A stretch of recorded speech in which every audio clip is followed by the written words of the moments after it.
Today's Bible verse comes from 1 John chapter 4 verse 19, King James Version. We love Him because He first loved us. 1 John 4:19 states, "We love because He first loved us," meaning that human love for God originates from God's prior love for humanity. Our capacity to love is a response to God's initiative as His love shown through actions like sending Jesus, and this understanding motivates believers to love others as well. Here's a breakdown of the verse. Number 1. God's initiative. This verse highlights that God is the initiator of love.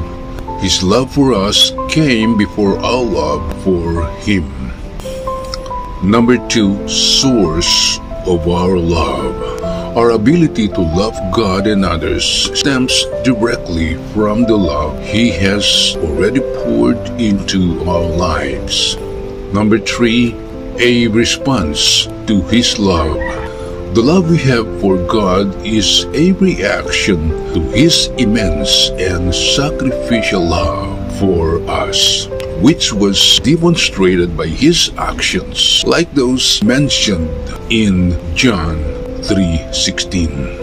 And number 4, motivation for loving others.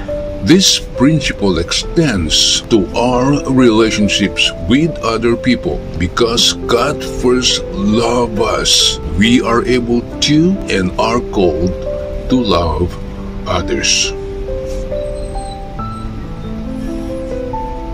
Amen.